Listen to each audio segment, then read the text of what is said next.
Welcome to with my creations. ಇವತ್ತು ನಾನು chicken gravy ಹೇಗೆ ಮಾಡೋದು ಅಂತ ಈ ವಿಡಿಯೋದೆಲ್ಲ ಹಾಕಿದ್ದೇನೆ. ಕೊನೆವರೆಗೂ ಸ್ಕಿಪ್ ಮಾಡಿದೆ ನೋಡಿ. ನಾನು ಮೊದಲಿಗೆ ಇಲ್ಲಿ ಒಂದು ಬಾಣಲಿ ತೊಗೊಂಡು ಅದಕ್ಕೆ ನಾನು ಚಿಕನ್ನೆಲ್ಲ ತೊಳೆದು ಇಟ್ಕೊಂಡಿದ್ದೀನಿ.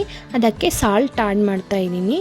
ನಂತರ ನಾನಿಲ್ಲಿ ಒಂದು ಅರ್ಧ ಸ್ಪೂನ್ ಆಗುವಷ್ಟು ಅರಿಶಿನ ಟರ್ಮರಿಕ್ಕನ್ನು ಆ್ಯಡ್ ಮಾಡ್ತಾಯಿದ್ದೀನಿ. ಹಾಗೆ ಶುಂಠಿ ಬೆಳ್ಳುಳ್ಳಿ ಪೇಸ್ಟ್ 1 ಸ್ಪೂನ್ ಆ್ಯಡ್ ಮಾಡ್ಕೋಬೇಕು. ನಂತರ 1 ಸ್ಪೂನಷ್ಟು ಖಾರದ ಪುಡಿ.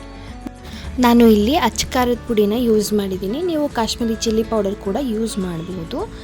ನಂತರ ಅದನ್ನು ನಾನು 10 to 15 ಮಿನಿಟ್ಸು ಮ್ಯಾರಿನೇಟ್ ಮಾಡೋದಕ್ಕೆ ಬಿಟ್ಟಿದ್ದೀನಿ.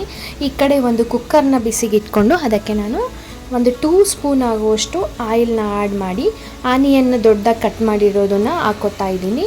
ಹಾಗೆ ಟೊಮೊಟೊನ ದಪ್ಪದಾಗಿ ಕಟ್ ಮಾಡಿರೋದು 2 ಟೊಮೊಟೊನ ಆ್ಯಡ್ ಮಾಡಿದ್ದೀನಿ. ಇದನ್ನು ಚೆನ್ನಾಗಿ ಫ್ರೈ ಮಾಡಿಬಿಟ್ಟು ಗ್ರೈಂಡ್ ಮಾಡಬೇಕು.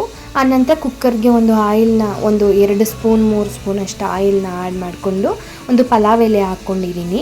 ಆನಂತರ ನಾನು ಅದನ್ನು ಗ್ರೈಂಡ್ ಮಾಡಿರೋಂಥ ಮಿಕ್ಸರನ್ನು ನಾನು ಇದಕ್ಕೆ ಆ್ಯಡ್ ಮಾಡಿಕೊಂಡು ಚೆನ್ನಾಗಿ ಫ್ರೈ ಮಾಡಿ ಆಯಿಲ್ ಮೇಲೆ ಬಂದಾದಮೇಲೆ ಆ ಮ್ಯಾರಿನೇಟ್ ಮಾಡಿರ್ತಕ್ಕಂಥ ಚಿಕನನ್ನು ನಾವು ಇದಕ್ಕೆ ಆ್ಯಡ್ ಮಾಡ್ಕೋಬೇಕು.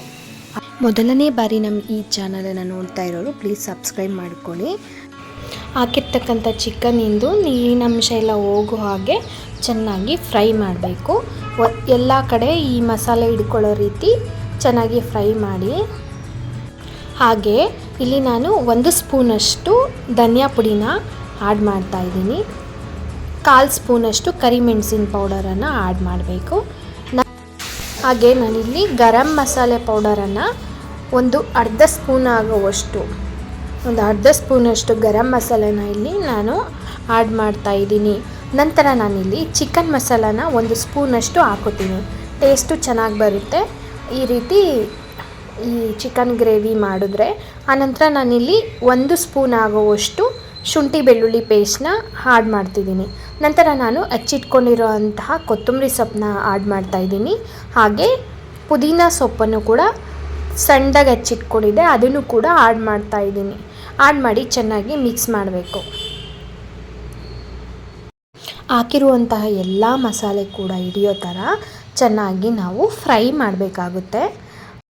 ಫ್ರೈ ಮಾಡಿದ ನಂತರ ನಾವು ಕುಕ್ಕರ್ದು ಬೆಲ್ಟನ್ನು ತೆಗೆದುಬಿಟ್ಟು ಒಂದು 5 to 10 ಮಿನಿಟ್ಸು ನಾವು ಮೀಡಿಯಮ್ ಫ್ಲೇಮಲ್ಲಿ ನಾವು ಕಾಯಿಸ್ಕೊಬೇಕಾಗುತ್ತೆ ಚಿಕನ್ನೆಲ್ಲ. ಆನಂತರ ಅದನ್ನು ತೆಗೆದು ಓಪನ್ ಮಾಡಿ ನೋಡಿದ್ರೆ ಅರ್ಧ ಬೆಂದಿರುತ್ತೆ. ಆನಂತರ ನಾವು ನಮಗೆ ಎಷ್ಟು ಗ್ರೇವಿ ಯಾವ ಮಟ್ಟದಲ್ಲಿ ತೆಳ್ಳಗೆ ಬೇಕು ಅಂದರೆ ತೆಳ್ಳಗೆ, ಅದೇ ರೀತಿ ನಿಮಗೆ ಗ್ರೇವಿ ಗಟ್ಟಿ ರೀತಿಯಲ್ಲಿ ಬೇಕು ಅಂತ ಅಂದರೆ ನೀರು ಕಡಿಮೆ ಆ್ಯಡ್ ಮಾಡ್ಕೊಳ್ಳಿ. ಆನಂತರ ನಾವು ಇಲ್ಲಿ ರುಚಿಗೆ ತಕ್ಕಷ್ಟು ಉಪ್ಪನ್ನೆಲ್ಲ ಆ್ಯಡ್ ಮಾಡಿಕೊಂಡು ನಿಮಗೆ ಯಾವ ಕನ್ಸಿಸ್ಟೆನ್ಸಿ ಬೇಕು ಅಂತ ನೋಡ್ಕೊಂಡ್ಬಿಟ್ಟು ಸಾಲ್ಟ್ನ ಆ್ಯಡ್ ಮಾಡ್ಕೊಳ್ಳಿ. ಆನಂತರ ಇದನ್ನು ನಾನು ಕುಕ್ಕರ್ ಲಿಡ್ನ ಕ್ಲೋಸ್ ಮಾಡಿಬಿಟ್ಟು ನಾನು 2 ವಿಷಲ್ನ ಹಾಕಿಸ್ಕೊತಾ ಇದ್ದೀನಿ. ನೋಡಿ ಯಾವ ರೀತಿ ಬಂದಿದೆ ಅಂಥೇಳಿ ಚಿಕನ್ ಗ್ರೇವಿ. ಟೇಸ್ಟ್ ಮಾತ್ರ ಸೂಪರಾಗಿರುತ್ತೆ. ಈ ರೀತಿ ಮಾಡಿ ನೋಡಿ. ಈ ರೆಸಿಪಿ ನಿಮಗೆ ಇಷ್ಟ ಆಗಿದ್ದರೆ ಈ ವಿಡಿಯೋನ ಲೈಕ್ ಮಾಡಿ, ಶೇರ್ ಮಾಡಿ, ಕಮೆಂಟ್ ಮಾಡಿ. ಹಾಗೆ ಮರೀದೆ ನಮ್ಮ ಚಾನಲನ್ನು ಸಬ್ಸ್ಕ್ರೈಬ್ ಮಾಡ್ಕೊಳ್ಳಿ. ಹೆಚ್ಚಿನ ವಿಡಿಯೋಗಳಿಗಾಗಿ ವಿದ್ ಮೈ ಕ್ರಿಯೇಷನ್ಸ್ ಯೂಟ್ಯೂಬ್ ಚಾನಲ್ನ ಬೆಲ್ಲೈಕನನ್ನು ಪ್ರೆಸ್ ಮಾಡಿ ನೋಟಿಫಿಕೇಷನ್ ಆನ್ ಮಾಡ್ಕೊಳ್ಳಿ. ಇದೇ ರೀತಿ ನೀವು ಸಹ ಮನೆಯಲ್ಲಿ ಟ್ರೈ ಮಾಡಿ ಯಾವ ರೀತಿ ಬಂತು ಅಂತ ಕಮೆಂಟ್ ಸೆಕ್ಷನಲ್ಲಿ ಹಾಕಿ. Thank you.